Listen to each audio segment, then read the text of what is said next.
मिर्गी और दौरा, अक्सर दोनों को एक ही चीज समझा जाता है, मगर दोनों में बड़ा फर्क है। सबसे पहला फर्क तो नाम का ही है। मिर्गी को एपिलेप्सी कहते हैं, वहीं दौरे को सीजर। दोनों का इलाज भी अलग अलग तरीके से किया जाता है। हमने डॉक्टर प्रवीण गुप्ता से पूछा कि मिर्गी और दौरा क्या होता है और इनमें क्या क्या फर्क है। डॉक्टर प्रवीण बताते हैं कि हमारे दिमाग में न्यूरॉन्स होते हैं। ये न्यूरॉन्स इलेक्ट्रिकल और केमिकल सिग्नल्स के जरिए एक दूसरे से जुड़े रहते हैं।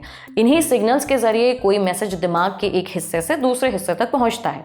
मगर कई बार जब इलेक्ट्रिकल सिग्नल्स में गड़बड़ी हो जाती है, उनमें एबनॉर्मेलिटी आ जाती है, तब शरीर में कुछ लक्षण पैदा होते हैं जिसे दौरा कहा जाता है। दौरा सिर्फ एक बार आता है, इसे सीजर भी कहते हैं। सीजर होने पर व्यक्ति अचानक बेहोश हो जाता है, उसकी आंखें ऊपर की ओर पलटने लगती हैं, शरीर में झटके से लगने लगते हैं। वहीं अगर 2 या 2 से ज़्यादा बार दौरा आए तो इसे एपिलेप्सी कहते हैं, यानी मिर्गी होना। मिर्गी में भी व्यक्ति बार बार बेहोश होता है, उसके हाथ पैर अकड़ने लगते हैं, व्यक्ति झटके खाने लगता है। हालांकि मिर्गी के दौरे में क्या लक्षण पैदा होंगे, ये इस बात पर निर्भर करता है कि दिमाग के किस हिस्से में इलेक्ट्रिकल डिस्टर्बेंस हुआ है। एपिलेप्सी और सीजर में कुछ दूसरे फर्क भी हैं, जैसे कि मिर्गी के दौरे हमेशा दिमाग की किसी बीमारी से जुड़े होते हैं, जैसे कि ब्रेन स्ट्रोक, ब्रेन ट्यूमर, सिर की कोई चोट या कोई दूसरी दिमागी बीमारी।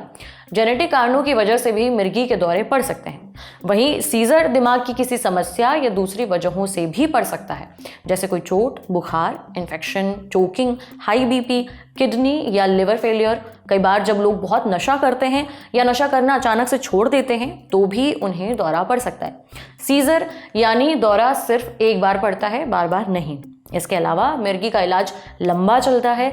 जिन्हें बार बार दौरे पड़ते हैं उन्हें मिर्गी हो सकती है। इससे बचने के लिए प्रॉपर ट्रीटमेंट की ज़रूरत होती है। मरीज को दवाएं दी जाती हैं, कई बार सर्जरी भी करनी पड़ती है। वहीं दौरे का इलाज उसके कारण पर निर्भर करता है।